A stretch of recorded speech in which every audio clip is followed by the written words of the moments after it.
নমস্কাৰ। আজি এটা বিশেষ কথা লৈ আপোনালোকৰ ওচৰলৈ আহিলোঁ। আমাৰ বৰ্তমান যিখিনি 9ত পৰা ষ্টুডেণ্ট আছে তেওঁলোকৰ পেৰেণ্টছখিনি লৈ মানে তেওঁলোকে হয়তো নাজানে কিছুমান হাইস্কুলত বৰ্তমান নতুন কিছুমান ছাবজেক্ট আহিছে আৰু সেইবিলাক হৈছে আপোনাৰ ইলেক্টিভ ছাবজেক্টত পৰে। মানে আগতে আমাৰ হিন্দী আছিলে, সংস্কৃত আছিলে, এৰাবিক আছিলে, কিন্তু আমি সেইখিনিৰ পৰা বিশেষ একো ভৱিষ্যতে একো সহায় পোৱা নাছিলোঁ, যেনেকৈ মেট্ৰিকৰ পিছৰ পৰা।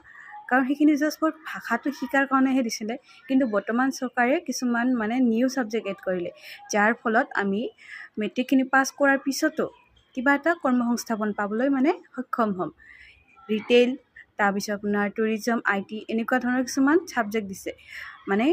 ষ্টুডেণ্টখিনি আমাৰ ভালকৈ বুজি নাপায়, তো পেৰেণ্টছখিনিক অনুৰোধ কৰিছোঁ যাতে তেওঁলোকৰ সন্তানৰ কাৰণে কোনটো ভাল হ'ব সেইটো চিন্তা কৰি তেওঁলোকক 9ৰ ৰেজিষ্ট্ৰেশ্যনৰ টাইমত ইলেক্টিভ ছাবজেক্টটো ল'ব দিয়ে।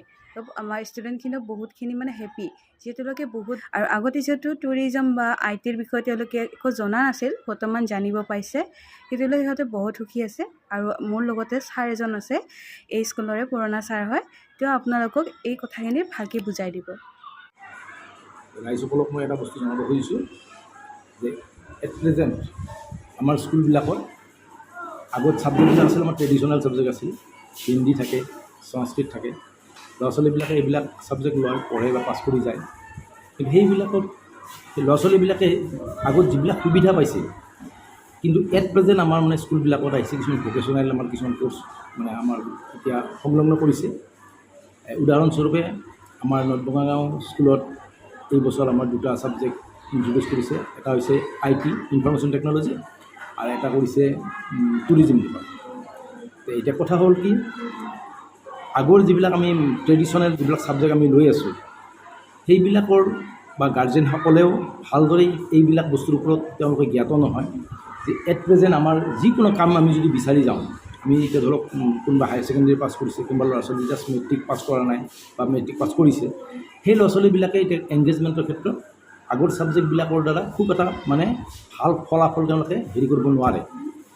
এতিয়া উদাহৰণস্বৰূপে ধৰি লওক, এতিয়া টুৰিজিম ডিপাৰ্টমেণ্টৰ কোনোবা এটা ল'ৰা ছোৱালীয়ে এখন চাৰ্টিফিকেট পালে, সেই ছাবজেক্টটো লৈ পাছ কৰিলে, তেওঁ যদি অহাকালি বা হয়তো আৰু কিছু 1 মাহ 2 মাহ বা 4 মাহৰ পিছত তেওঁ যদি আমাৰ কাম বিচাৰি যায়, তেওঁলোকক কিছুমান গুৰুত্ব দিয়ে। উদাহৰণস্বৰূপে ধৰক হোটেল চোটেলবিলাকত এই ছাত্ৰ ছাত্ৰীবিলাকক যদি সন্নিৱিষ্ট কৰা হয় বা তেওঁলোকক লোৱা হয়, তেওঁলোকে এই চাৰ্টিফিকেটখনৰ মাধ্যমত তাতে এংগেজমেণ্ট পোৱাত সুবিধা হয়।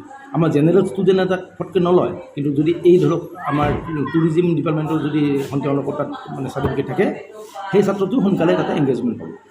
আৰু 2 নম্বৰ কথা হৈছে এতিয়া ইনফৰমেশ্যন টেকন'লজি আমাৰ ল'ৰা ছোৱালীবিলাকৰ কি ইণ্টাৰেষ্টটো বহুত বেছি।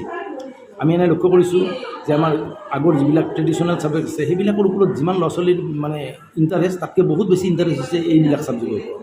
তেওঁলোকে মোবাইল দালি ভাল পায় আৰু ইনফৰমেশ্যন টেকন'লজি ইয়াৰ লগত ডাইৰেক্টলি ৰিলেটেড।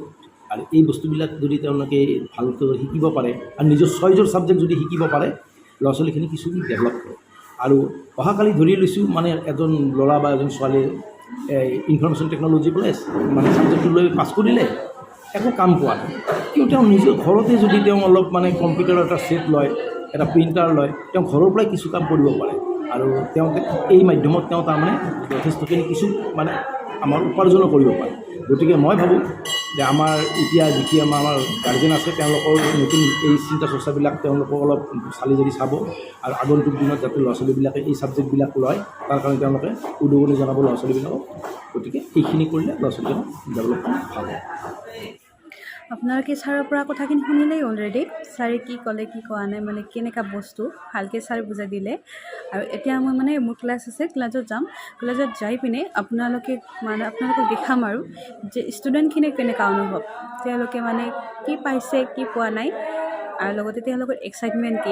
আমি ফিল্ড ষ্টাডিত যাব লাগিবতো, তো আপোনালোকক অলপ পিছত দেখাই আছোঁ।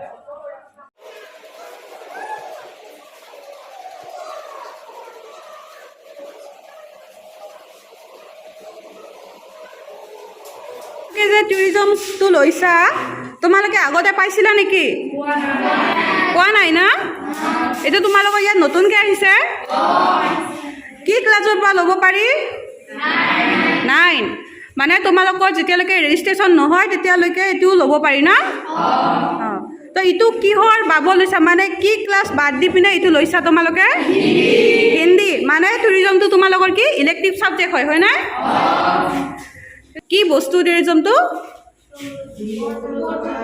হা ঘূৰিব আজিকালি কি লাগে আমাক ঘূৰাৰ বাবদ মানে কি লাগে কিছুমান টুৰিষ্ট গাইড লাগে ন আৰু হোটেলতো কি লাগে কিছুমান কি লাগে হোটেলত ষ্টাফ লাগে হস্পিটেলিটিৰ কাৰণে কি লাগে ষ্টাফ লাগে ন হাউচকিপিং হওক তোমালোকৰ হোটেল মেনেজমেণ্ট হওক ৰিচেপশ্যন হওক সেইবিলাকত কি কৰা হয় ইয়াৰ পৰা মানে কি আমি বেছিক শিক্ষাখিনি পাওঁ হয় নাই